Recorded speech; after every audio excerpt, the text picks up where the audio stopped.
Hey, welcome to Lombardi's Legends podcast. We are sponsored by the best sponsor, right? Leap Spirits. Leap Spirits. It's awesome. And today we're making a drink. Wags, you are the master of the drink. So what are you making for us today? Today we're making a Leapin' Greyhound. And so this is a really very basic drink. Of course, we're going to start with our Leap Spirits vodka.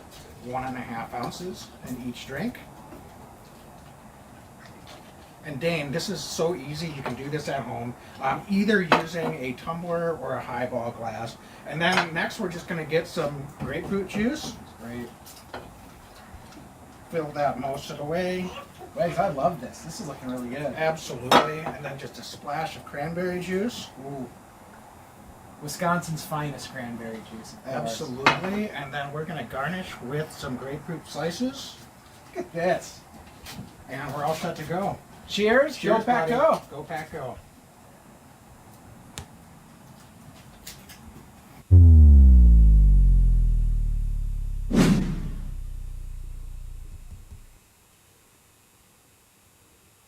Every year I know we gonna go hard. We been that team ever since Bart started. All my cheese heads go pack go. Ain't showing no mercy, cutting no slack, no. I ain't a bad sport and I'll even wish you good luck. Only thing I will. Good evening and welcome into Lombardi's Legends podcast. I am Wags, and joining me as always is Dane. On the heels of a tough Week 5 collapse, the Packers had a 17-3 lead in the first half of yesterday morning's game in London, and unfortunately things just went downhill from there. So Dane, we've gotten the benefit of more like 36 hours because of the early game. But just right off the top, how you feeling, man? After kind of a tough one, you thought we had that one in the bag, and we'll get into it. But both sides of the ball really just seemed to not be able to put away a pesky Giants team. And unfortunately, we come back 3-2. Yeah. So I was really enjoying a little early Sunday morning Packer football for quite some time there. I liked it. I was thinking, I've got the whole day ahead of me and this is fun and all of that. And then by the end of it, I was pretty grumpy the remainder of my Sunday. So I'm not really pleased with what we saw, Wags. Obviously, that was a pretty terrible collapse. It's not what you expect to see from a team that's going to go far into the playoffs, right? I'm still pretty bitter about how this went, and it looks a little bit like what we've seen in past years from a Packer team when they, get punched in the mouth. They just kind of lay down. And that's what we saw yet again on Sunday. A little bit more complicated, I think, than that simplistic approach, but certainly a huge problem that we saw. I'm flabbergasted by what we saw, and maybe one of the worst regular season games, meltdowns, I can recall in my almost 40 years as a Packer fan. It was just a bad look from start to finish of the second half, and the team looked like they were packing their bags heading back to Green Bay after the 30-minute mark, and the Giants hung around and they ended up winning the football game. Yeah, so I think that's the thing that's probably frustrating for you and I and most Packer fans is while these things can happen and it's only one game, it did seem to be a recurring theme of Yes. things happening. And we can get into some of those things and try to piece together where we go from here, because it seems like some of the things that we saw are things that, as you said, you've been pointing out or I've been pointing out, depending on what our buttons are when it comes to bad things that we see from time to time from this Packer team. But it is just one game. Yes. I realize that. So I am trying to keep an even keel about that, Dane. But on the other hand, despite the Giants now improving to 4-1, that it did not have the look of an opponent that the Packers should be collapsing like that Spot after on. you get off to a good start. It's one thing if you just come out flat and have a bad game. You can lose to anyone in the NFL on Sunday. But when you come out and you put up a 17-3 lead and you've got all the momentum, Yes. it's a little disheartening, I think, to your point, when you can't continue that momentum and close the deal. So it's just going to be a classic is the offense to blame, the defense to blame? How many times have we had that conversation over I the know. last few seasons? Coach LaFleur has obviously done a phenomenal job. So I'm just going to say this right off the top. One of the things that I think he might need to start taking a whole good hard look at, and he's not above criticism, right, Dane? No, he's not. Is he is he able to really light that fire and build that urgency with this team, or does he kind of treat this team with a little bit too much of a kid glove approach in terms of his coaching style? And is that part of the diagnosis and part of the problem at times when we do get punched in the mouth and we're not able to, fight back and overcome some of that adversity? Because this seems like it's not a one-off issue. So then this isn't me saying we've got to fire Coach LaFleur, obviously, No, but understood. but is that a symptom of a coaching issue that they need to address? Well, the concern, potentially Wags, and I always look at when guys in the locker room, are they falling in line, and keeping things in house or not. Earlier this year, you pointed out really aptly, early in the year after week 1, Jair Alexander was vocally critical of the game plan on the defense, and after this loss, and I understand frustrations are high, but Aaron Jones said I bet my money on it that we get in the end zone if you give me or A.J. Dillon the ball for two chances from the 2-yard line. By the way, I agree with Aaron Jones wholeheartedly, but I don't love necessarily that it's out there, right? Because now we're talking about it, and I wish we weren't talking about it, but we would have said it on Monday night. It would have been great, but when Aaron Jones says it, it gives it that extra legs. So is there a bit more of a problem? Remains to be seen, but it does make me a little bit nervous. Well, Dane, and Aaron Jones, we're talking about a guy that's the yes sir, no sir, doesn't like the last guy Team on guy. the roster. Spot on. And I don't think he was trying to throw anybody under the bus. He was just calling it Honest. how he saw it. He was asked a question and he was honest, so I appreciate that. Jair was also a little bit, demonstrative after this game. Not necessarily in the same way or fashion, but Wait, Jair, real quick, did he not say, I'm not too worried about this, but if we lose next week, I will be? I think I'm paraphrasing, but that's roughly where his head's at right now. well, Dane, then I asked you, and this is why I wanted to start with the coaching, is Yeah. does this team have a little bit of an identity crisis?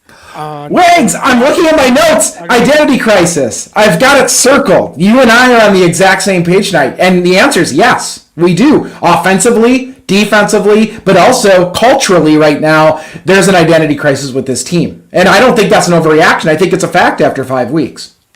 Yeah, so can we lean into that and expound what some of your thoughts are on that, Dane? But I mean, offensively is a great example. I don't know what kind of team this is right now when we're not running the ball. I think between the two of them, they got under, them being A.J. Dillon and Aaron Jones, they got under 20 touches combined. That's a problem. This week, after the first few weeks of seeing a ton of that pony formation where you've got both Jones and A.J. Dillon in the backfield at the same time, it pretty much disappeared. So offensively, that goes out the window. The Packers are not throwing the ball down the field successfully at a high clip this year. And in fact, if you go back and look at yesterday's game, most of their success, the ball was thrown at or very near the line of scrimmage from Rodgers. So they're not this quick strike, aggressive offense that's landing the way that they had in previous years. So right now, I ask you, Wags, 2 of our best 11 players on offense are the running backs, but they're getting under 20 touches combined. What kind of offense are we when we're not doing those types of things? So that's where I think the identity crisis is. I don't know what this offense looks like right now. Yeah, so is that a coaching, accountability, combination of both? Because I don't quite understand. We talked about after week 1, Aaron Jones and A.J. Dillon don't get the ball enough, game flow, yada, yada. This is a game we're up pretty much the whole game Yeah. until late in the game, and we still don't get the ball enough. And we've got Coach LaFleur up there. I appreciate his candor and being accountable, but why is it every 3-4 games, Coach LaFleur, you're coming up in front of the podium and saying, I need to get So the true. ball to Aaron Jones and A.J. Dillon So more true. often? So something's missing in there because we know that there's going to be lots of run pass checks. So is this the quarterback then? That's not accountable and getting them into the right plays, and is he getting the right checks? I've got a lot of confidence in Aaron Rodgers, but there's been some decision-making things that you and I have talked about offline Yes. with him, not just this season, but in past seasons. And the way Aaron Rodgers is playing right now, it reminds me of Coach McCarthy's last season. To be honest with you, the performance is fine when you look at the box score. It's not vintage top level Aaron Rodgers, and he'll be the first to admit, and he has, to his credit, that he hasn't played his best football. But it's part of the identity crisis is that Aaron's throwing the ball 39 times yesterday, and he's averaging just over 5 yards an attempt.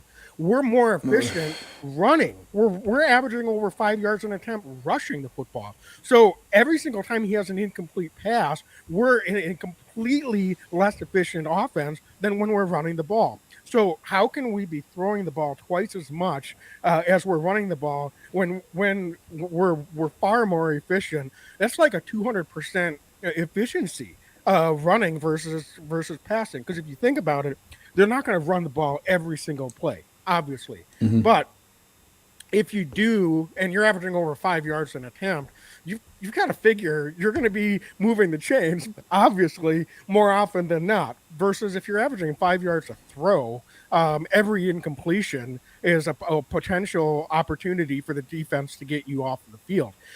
So is that a little bit on the quarterback? Because, Dan, now I'm starting to wonder, did Tom Clements get hired because they wanted to appease Aaron, or because they were afraid they don't have anybody in the room anymore that can hold Aaron Rodgers accountable?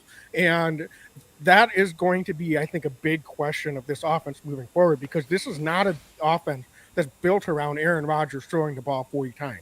And as great of a game as Randall Cobb had yesterday, I don't need to see Randall Cobb getting 13 targets every week. That's not a recipe for success as we move forward. A recipe for success is Aaron Rodgers, even when he sees some pass looks that he likes, knowing that he's got to get the ball to A.J. Dillon and Aaron Jones, because that's what this offense is now predicated around. So Dane, I asked you that.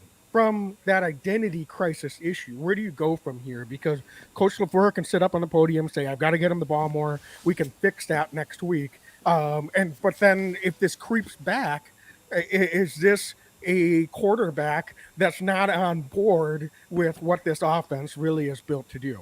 Well, I mean, if that's the case, that's a massive concern, right? We're paying the guy $50 million a year to, make the guys around him better and to make sure this offense runs smoothly. We're not paying Aaron Rodgers $50 million a year, in my eyes, to throw 5 touchdowns a game, Wags. That'd be great, but we're trying to win football games and run the offense. That's the deal. That's the deal I see with this, and try to win football games. So it remains to be seen where they're at right now, but I don't think I'm being too critical of the guy, because, that's the deal. You cash the check, you want to be the face of the franchise, and he's been that for 18 years, but when times get rough, we're going to lean on that guy to be a leader in the locker room and to run the offense and to try to dig our way out and win some football games. We're a 3-2 football team right now. Okay, and we can right this ship. We're not even a losing record right now, right? So there's plenty of time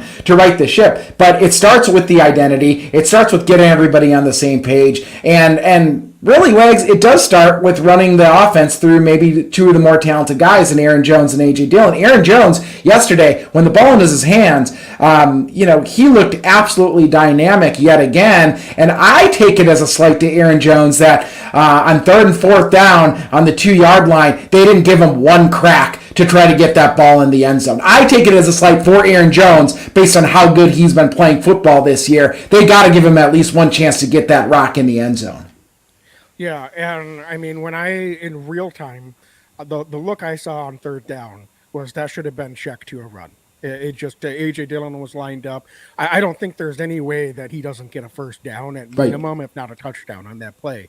Aaron saw something he liked, and Aaron Jones said, "I'm not the quarterback. I didn't see what the quarterback saw." That was another thing that he quoted. Yeah. So so they're not on the same page. Clearly, there's some frustration internally, and so when guys start voicing things to the media, then that is also on the coaching staff because they're not communicating effectively with the players and getting on the same page. It's one thing when you're frustrated after a loss, but when this keeps happening, then I think that's symptomatic of a little bit of a concern I have. Now, can they get on the same page? Can they communicate? Can they fix those issues?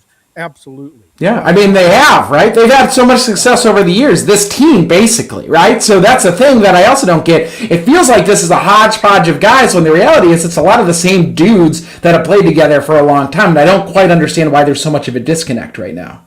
Yeah. So, Dane, I think the other thing that I'm asking about from an urgency standpoint is what does it say when we're again doing a rotation with your franchise left tackle a week after he played every snap and is practicing? Again, I don't understand what's going on with the kid gloves with David Bakhtiari. And that's nothing against Josh Nyman, who we continue to say we love. Josh He should be Nyman. starting too. He's starting right tackle. Yeah. And now Lincoln should be moved into guard, is what should be happening right now. That would be the best look up front, in my opinion, for this football team.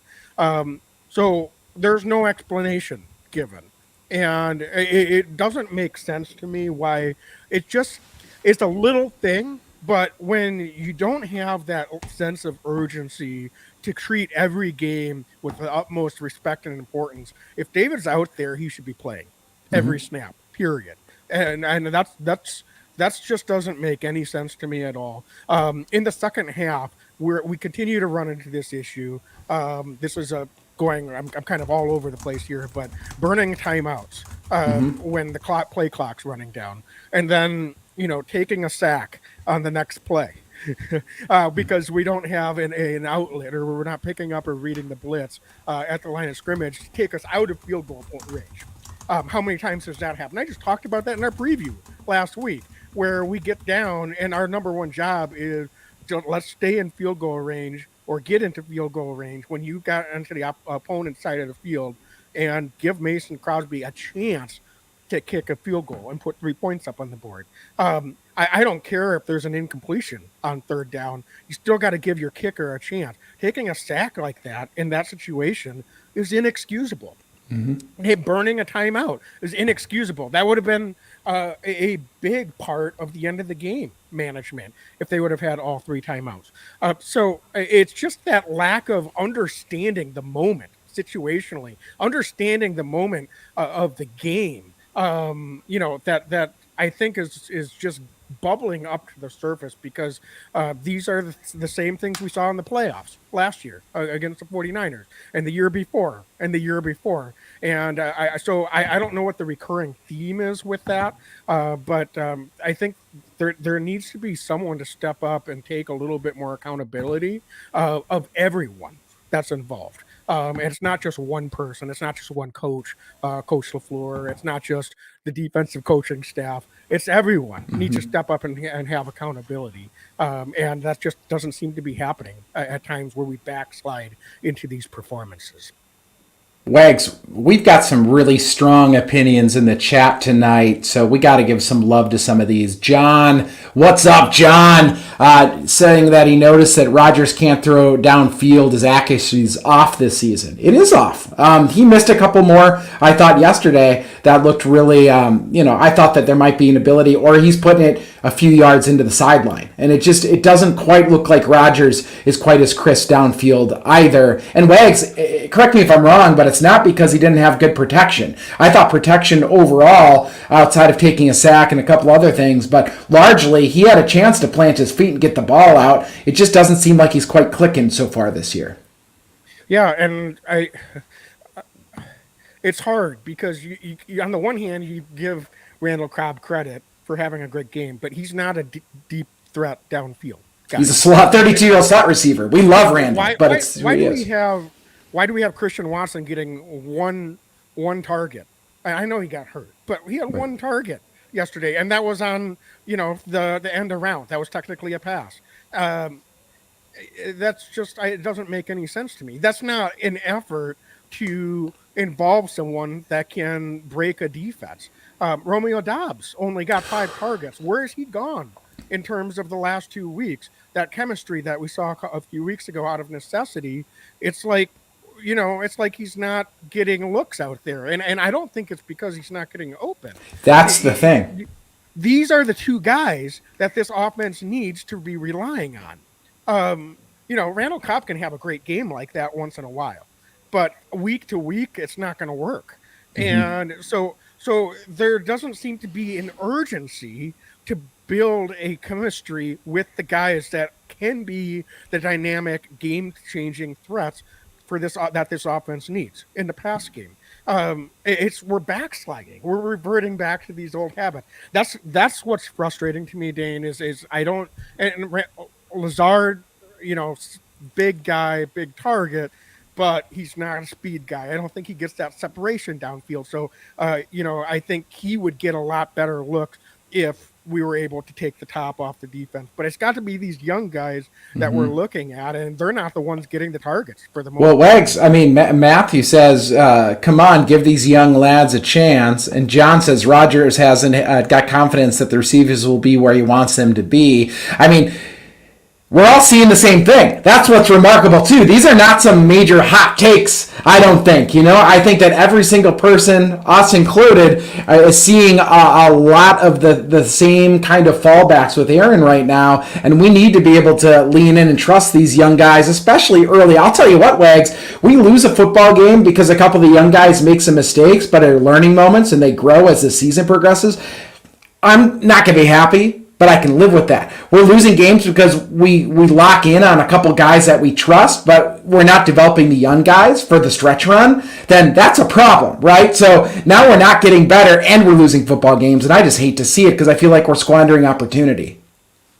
Yeah, absolutely. So, Dane, just getting into the game then, and just thinking back to that second half, because everything in the first half was fine. I wasn't crazy about giving up that late touchdown late in the second quarter, but these things happen. Responded, get a field goal right before the half, and take a 10-point lead into the locker room. So what exactly happened out there then, Dane? Because they come out, have a long drive, put 3 points up from the board. We respond with a pretty good drive. I know I just talked about we get into field goal range and then take the sack. With the timeout. So walk me through. At that moment, I started to feel pretty uneasy before the sack even happened. They called timeout, and I literally leaned forward in my couch, and I said, "Okay, well, let's see what happens here with this third down play," because now that puts with the timeout, it really puts it under a microscope.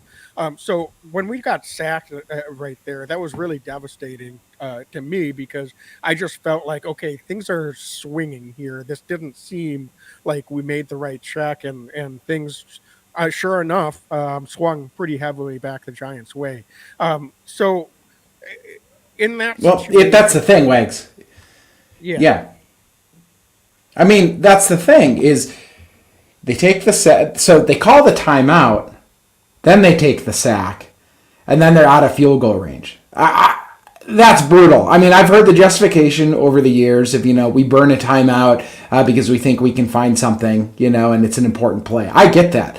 But then to call the timeout, take the sack, and lose points, that was just, that was 3 strikes all within one series right there, and the Packers never really seemed to bounce back from that. To your point, like that was kind of like a nail through the Green Bay Packers in that moment. It's something that just can't happen. The breakdown can't happen. I thought the ball was held onto a little bit too long as well, and everything that could have gone wrong outside of like a pick six or a fumble for a touchdown could have gone wrong in that moment. And that was just an absolutely massive swing for New York. And the Giants could feel that, right? They got energized off of that. And we saw them get a little bit more confidence, and then they built and built and built. And then they were playing downhill the remainder of the game, it felt like. And it really did all predicate on that one moment with that timeout, sack, no field goal opportunity. The Giants were able to drive long down the field too and keep the ball out of Aaron Rodgers' hand, burn out the defense too. You could tell the Packers defense was just absolutely gassed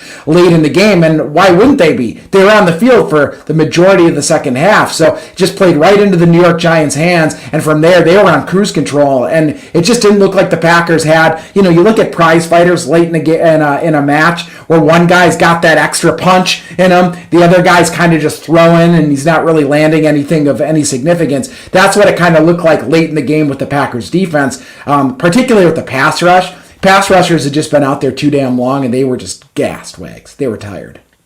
Yeah, absolutely. So I think we've covered pretty much everything, mostly on the offensive side of the ball. So Dane, should we take a quick break? Let's do it. Then we'll come back and talk a little bit more about what happened defensively in the second half, because I think there's some disappointing things that we want to get to in our therapy here this evening with that as well. But first, let's talk about DraftKings Sportsbook.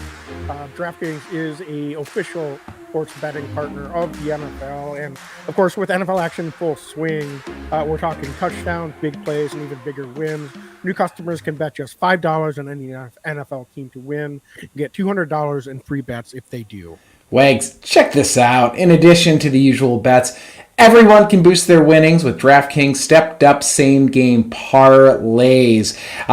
It's a lot more fun when the Packers are winning for me, but listen, even when the Packers lose, Wags, you can still be a winner by doing these DraftKings stepped up same game parlays. So to make things even sweeter, you can throw down on stepped up same game parlays once per game day all season long.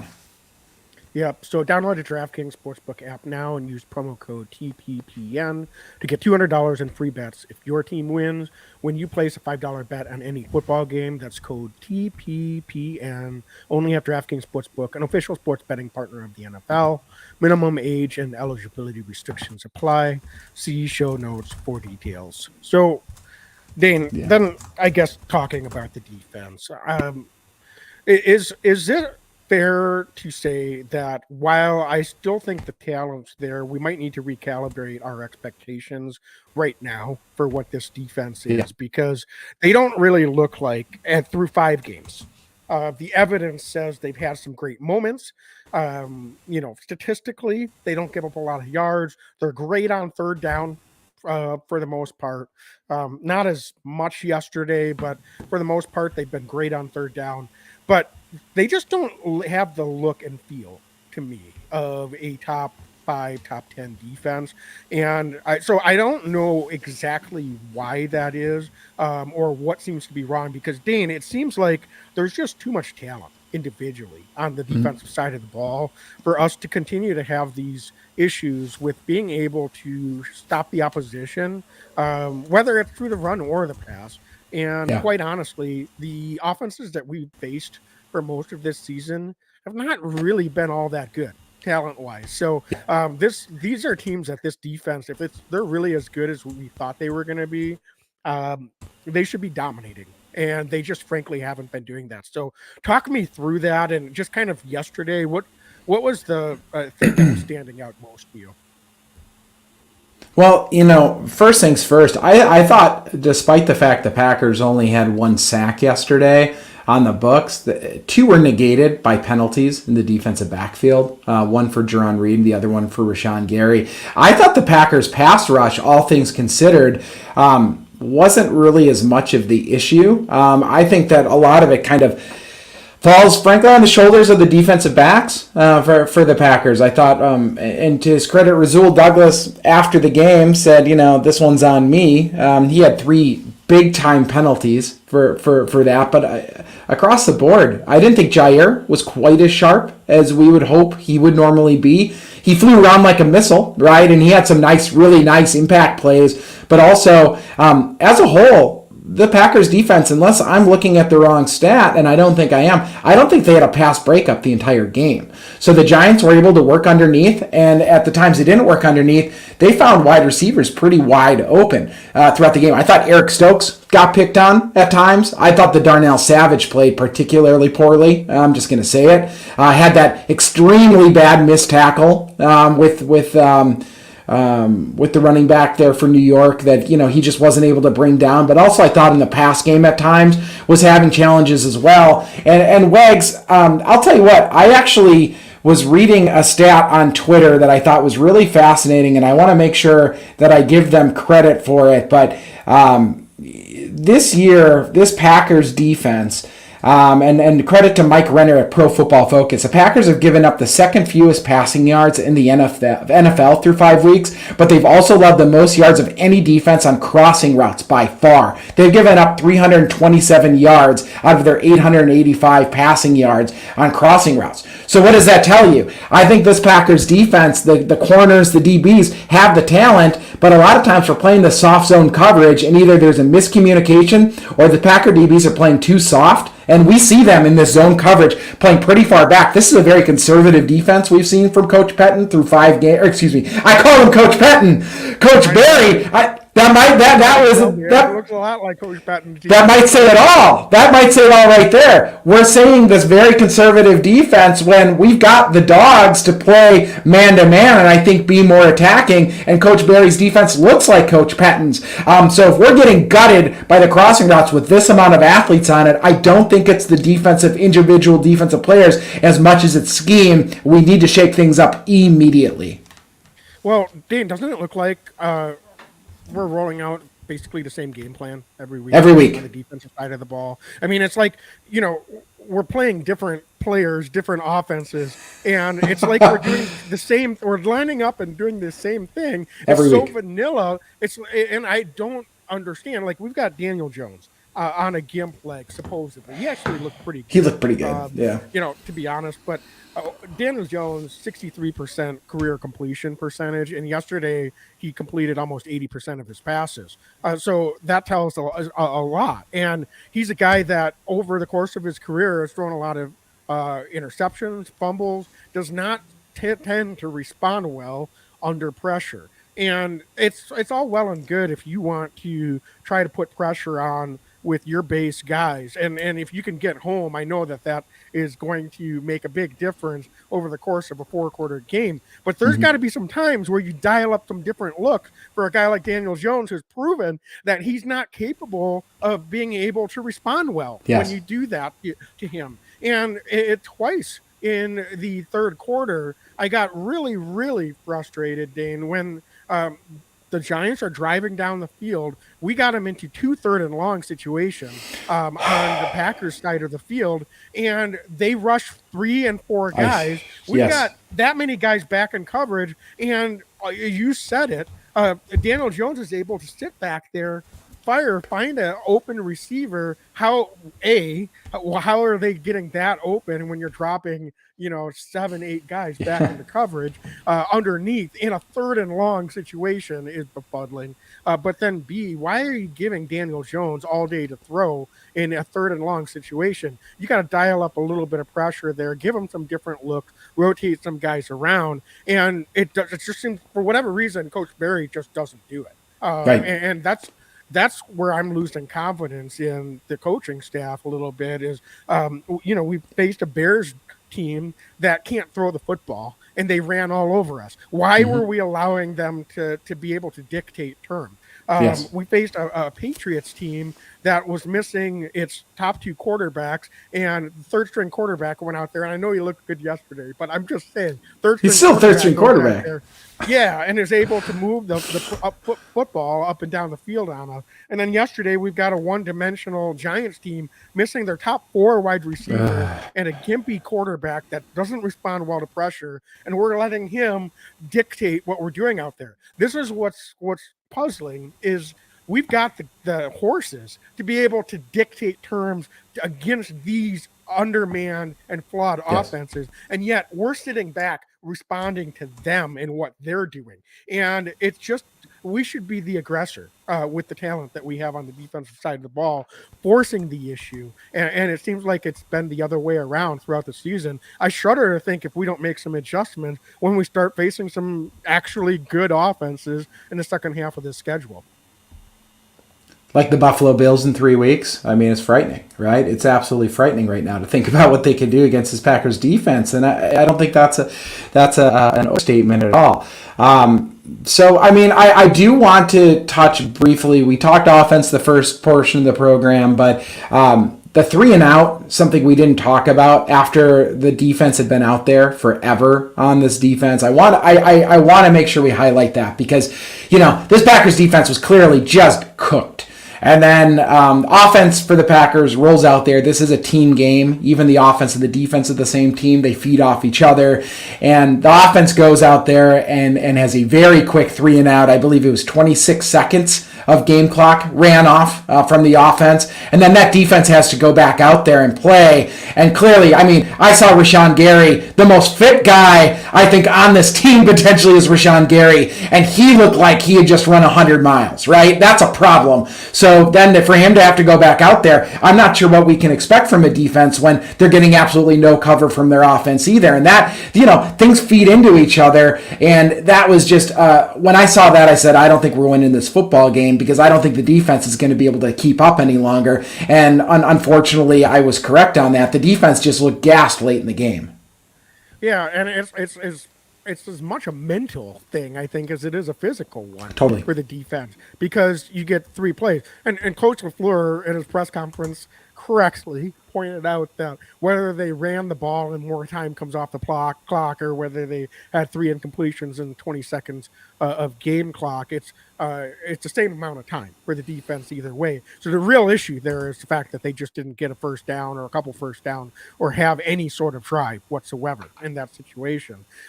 Whether there was 26 seconds or a minute and a half of game clock, they needed to get some first downs in that situation, respond, as you have said, to that adversity where they seem to run into issues. And this is again going back to what we said at the top. This has been a recurring problem of the last few seasons. Is in tight games in the second half, we've had the offense out on the field with an opportunity to respond to adversity, and they haven't done it. And we've seen so many of those types of possessions the last couple of seasons, and that's what's really frustrating is then people can get rightly frustrated with the defense. But to me, in that situation, it's the offense that really failed. Because in the second half, the offense didn't score a single point. And honestly, they should be able to go out there and put up 10 points and a half against the Giants in any situation. I think at worst, 10 points is not asking too much. If they do that, they win the game yesterday. So the defense had its own issues, but absolutely, Dane, I think that's a real problem is if we're not able to get in sync and be ready for a key possession at that moment of the game, right. Then, we're going to continue to run into issues like that. And I don't know about you, but was it a little bit, reminiscent when we see Aaron decide to make 3 deep shots in that situation? Like, I wasn't sure about the play calls either because, again, whether they run, pass, whatever, I would have liked to seen something underneath, maybe get the ball to Aaron Jones, get the ball to Robert Tonyan, something to make the defense honor the middle of the field or use those sidelines and get at least a more manageable down and distance situation as well. Yeah, just something to get cooking and keep guys involved too.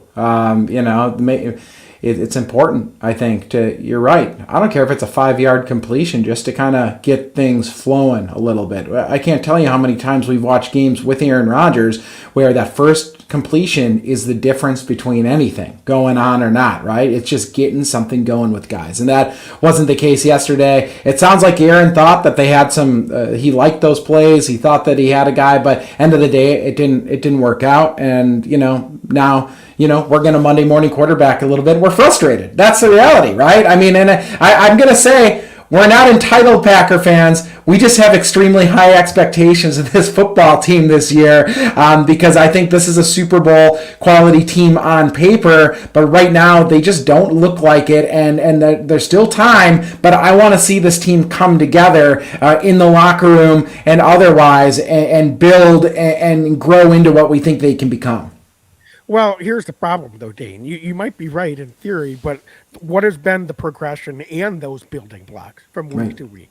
We thought we saw it a couple of weeks ago with the involvement of Romeo Dobbs, and we didn't expect him to get 8 to 10 receptions every week. We said that after that game. Right. So that's not me criticizing Romeo or the coaching staff for the fact that he didn't come out and start getting eight receptions for 90 yards every week. But you have to build on that, and instead it's been a regression. And, the first week we came out and we said, okay, we learned we're not going to give A.J. Dillon and Aaron Jones less than 20 touches combined again. And here we are 4 weeks later, They combined for less than 20 touches. So it's just, that's, I think, what's frustrating to me more than anything. I don't expect the Packers, even though we predict them to win every week, Dane, I know they're not going to win every game in the regular season. I get that. And sometimes you're even going to lose teams you shouldn't. I get that too. But it's just that we don't seem to be building towards anything right now. We seem to just be going through the motions. And so, the talent might be there on paper, but I don't have any confidence that we are building towards being better at the end of the season. I think a lot of people that can be very, very glass half full will say, it's only week 5. Talk to me in week 12. This will be a different looking team. I don't know if they will be. I have to be honest with you. The way that they're progressing right now is not developing the guys that they're going to need to develop and to contribute to have the look of a potential contender in week 12. So maybe they will. Maybe they'll turn things around and start that process. But to me, I have just not seen anything that tells me that we're building something defensively, an identity that we can rally around. I don't see a identity that we're building offensively, that we're building week to week to week. It seems like we're just all over the place and that we are a cart without a horse, and I don't know what the plan is as we move forward.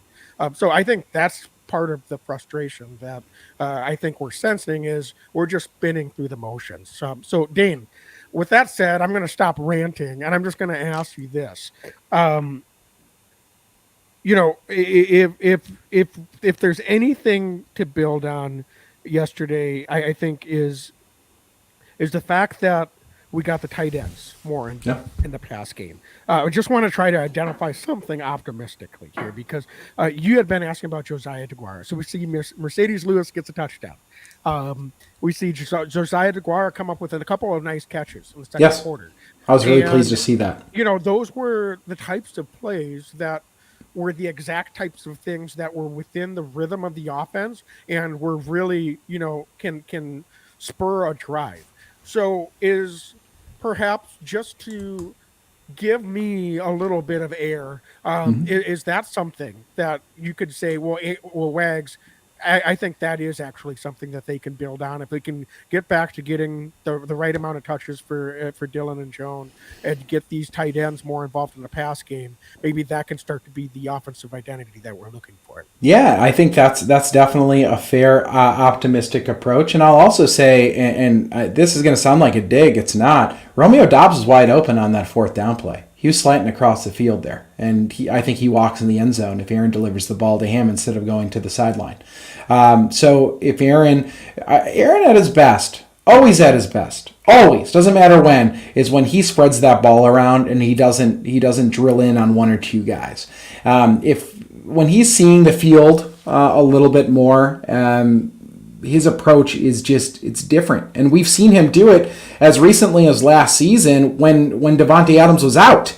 Spread the ball around and find a ton of different guys, and this offense looks just dynamic because you don't know where he's going with the football. This year so far, I think that he's had a little bit of a concern with spreading the love at times. So this isn't a dig. It's the optimistic approach is, starting to work the tight ends in was effective.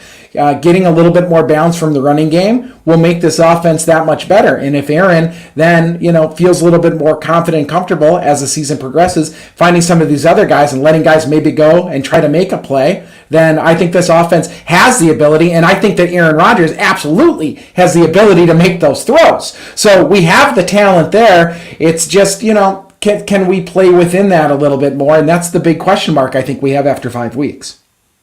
Yeah. Well, you got to play to the strengths that you have and the personnel that you have. Yes. And quite honestly, maybe we're trying to fit a square peg in a round hole with the wide receiver passing game right now. Honestly, we might just need to recognize that this wide receiver passing game may not be what we would hope it would be, and it may not get there before the end of this season. So let's lean into where we do have some guys that can probably contribute a little bit. And while it might not be quite as explosive, it's at least an identity that we can build around.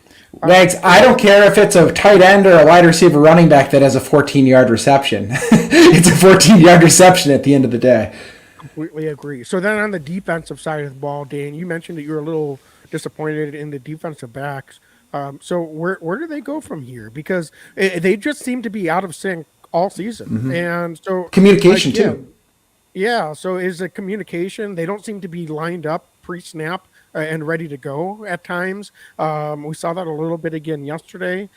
You mentioned some of the guys that, some missed tackles, just not in the right position on the field. Quite honestly, talent-wise, we should be able to overwhelm some of the opposing wide receivers that we've gone against. Haven't really seen that. Guys are just getting open in that soft zone. So, Dane, what is it? Do they need to get into more man looks? Do they need to mix up some of their coverages some more and do something to allow these guys to play more aggressively? Because maybe that's a personnel thing too, that these guys would just more naturally play well in a different coverage or a different a look than what they're calling out there. Wags. So I don't mean this as a negative. I just wonder, with such a conservative defense being called, especially with our safety play, two guys that have shown that they can fly around the field, right? Are they bored? I hate to say it. Are they a little bored pre-snap? Because, they're not having the responsibility, perhaps, or being bought into the defense enough to be moving around and doing some of the other things that I think that they have the potential to do. I think that that's a positive for Amos and Savage. I think that they are aggressive guys that want to get after the quarterback. I think they're guys that want to get close to the line of scrimmage at times and show different looks and play man and have that responsibility to say, hey, Jair's streaking down and blitzing. I've got to have my guy. And right now, a lot of times defensively, they're asking them to kind of just play back and not necessarily do the things that I think that they're used to doing. So perhaps having them do a little bit more gets a little bit more buy-in. And I'm not saying they're not bought in. I'm just saying, at a certain point, if your responsibilities are stale week to week and you're playing the zone coverage every week, it's just, I don't know, how do you find a fire to continue to go forward doing that? And I put that on the coaches' backs. I do not put that on the DBs. Yeah, I think that's a really interesting point, Dean. And, in a way, it's almost like they're playing 9 against 11. Yeah. Because we've got two guys in the back that we're not asking them to do anything. And the other 9 guys are talented enough that we figure they'll be able to make the play. And sometimes it doesn't work out that way, does it? So, but yeah, we need to do something to unleash a couple of these guys. We've got way too much talent in the secondary for them to be just sitting back passively and letting these offenses have time to pick us apart in zone defenses. Like, there's time and a place for zone. When it's 3rd and 12, yeah, let's keep the guys in front of us. And majority of the time, you should be able to stop them from getting a first down. I get that. It's not like we need to throw the baby out with the bathwater in terms of the scheme and the coverage that they're trying to run. But it's just an attitude thing. It's like Coach Barry, I thought he did an admirable job with a defense that was shorthanded a lot of last year. And it's almost like he thinks he's got the same guys out there this year and we're fully healthy, which is that's what's puzzling to me. It's like they just don't have that that swagger. It's just missing. It's like we're just going to come out here and play well, and it's taken for granted. But there's not an urgency that I've got to be the guy, because maybe to your point, they think, well, I've got so much talent around me that someone's going to make a play. I don't necessarily need to. So yeah, I think maybe this is from a defensive standpoint, a get right game. So I'll be anxious to see how the defense responds in the next couple of weeks. Wags, can we give some love? You mentioned the tight ends on offense. TJ Slayton played phenomenal football. Packers only suited up 4 defensive linemen yesterday. TJ Slayton being one of them. Our dude, we love this guy. And I thought he was impactful against the run game a number of times, driving blockers into the backfield to stop Barkley. Had a couple tackles on Barkley as well. Just disruptive there. So as we're looking for reasons for optimism, I wanted to point him out because he played great football, and you got to think his snap counts go up after that week. Just played really good ball. Yeah, he was getting pushed, and you could see him. And that's the thing. When you can see the defensive lineman and the impact that he's having, and it wasn't because he was putting himself gambling and putting himself out of position, and getting guys in a situation where they were getting blocked downfield. He was pushing his guys. So I completely agree with you. And so that is one positive development, I think, on the defensive side of the ball. Dane, one thing I'll also say is that we had a couple of sacks, and I know you mentioned this earlier, that were negated by penalties. So how differently would have a couple of those drives been had those penalties not happened by Rasul Douglas? Because those sacks put him in the difficult down and distance situation. Maybe the Giants are punting rather than going down the field and putting points on the board. So that's something that I will say, even though you can't take it away, there are a lot of times the way that game plays out, the Giants might have ended up not scoring 27 points like they were able to as well.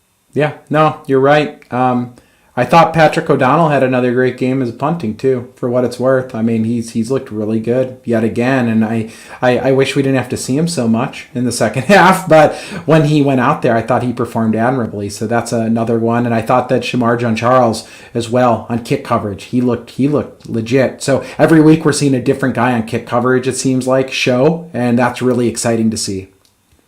Okay, absolutely. So I don't know if that is a good segue into our Leap Spirits Players of the Week, Dane. And even though it's going to be a little bit difficult, I think, to pick Players of the Week, we're going to name them anyway. You named some honorable mentions, I think, right there. So I don't know if some of those guys will win the nomination here for Players of the Week. But, of course, this segment is brought to you by Leap Spirits. And if you can see our screen, you'll see that Leap Spirits has a commemorative Hall of Fame edition bottle that is commemorating Leroy Butler, co-founder of Leap Spirits. So go to leapspirits.com to find Leap Spirits in retail stores or restaurants near you. So Wags, take a sip of that Leap Spirits and clear your throat, okay? I was just going to key you up so that I can mute myself. But can you start us off on the offensive side of the ball? Who would be where you're looking at as for potential nominations for Leap Spirits Player of the Week on the offensive side? I mean, I'd love to go with the running backs. I just don't know if they got the looks. I'm going to go with Robert Tonyan. I thought that Robert Tonyan played well as a blocker, also continued to show as a receiver at times when the offense was rolling. It's good to see Robert continue to work his way back in to this offense. Also got that big holding or defensive pass interference call down the field early in the game against him. So, I mean, he made an impact on this offense throughout the game, not just in the box score, but also with that pass interference call and the defender draped on him. So I'm going to go with Robert Tonyan's going to be my nominee on offense. Okay. Well, I'm not going to overrule you, but I'm just going to throw out there, as much as I said I don't like Randall Cobb getting 13 targets, to me, he was by far the most impactful player on the offensive side of the ball yesterday. Robert Tonyan had a fine game, But I think the work that Randall Cobb did was like vintage 2015 Randall Cobb yesterday. So I sure hope we don't have to rely on him. I stand by that to that extent. But he had a great performance, so I don't want to take anything away from him. So I mean, to me, he was the guy that really stood out. Let's go with him then. I think that's totally legit. I mean, he almost had 100 yards receiving. We're gonna go. I think that's a great call. Leaf Spirits, big cheese player of Week 5. I think can definitely be Randall Cobb. And defensively, I'm curious. Let's flip over to the defensive side. And why don't you go first? Who stuck out to you on this defense as maybe deserving a little bit of accolade? Yeah, it was good. This was a little bit harder for me Yeah. because, it just didn't seem like we did anything outstanding against their run game. It was okay. As you said, the pressure was all right, but we only ended up getting one sack.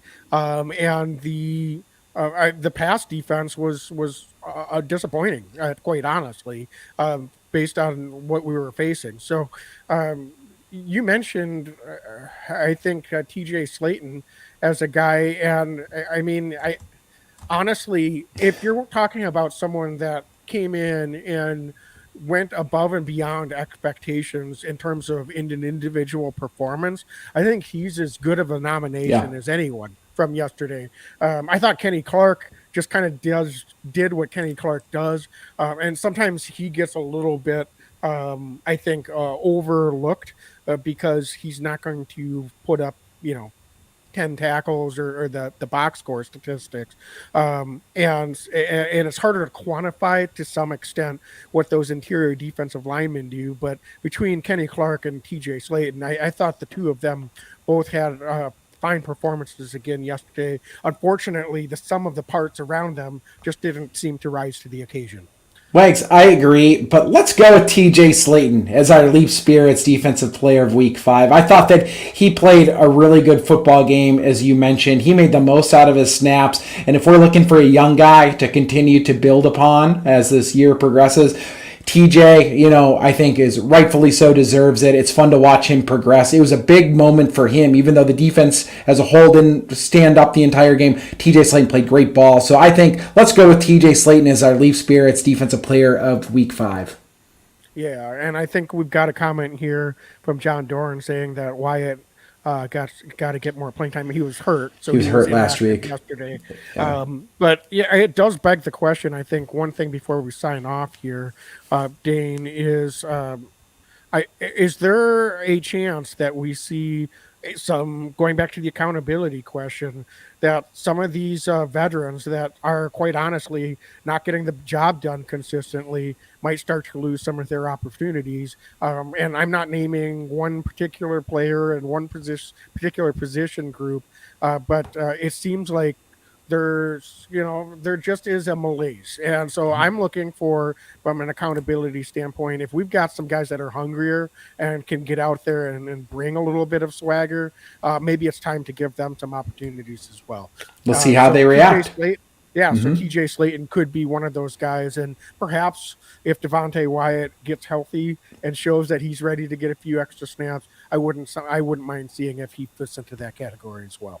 Yeah, no, absolutely, Wags. It's going to be, where do they go from here? And this is every man needs to look in the mirror, I think, and coaching staff included, right? Maybe especially the coaching staff in some instances. It's time for them to step up and come up with a better game plan, because the NFL is unrelenting, and they've got a date with the New York Jets at home at Lambeau Field next week.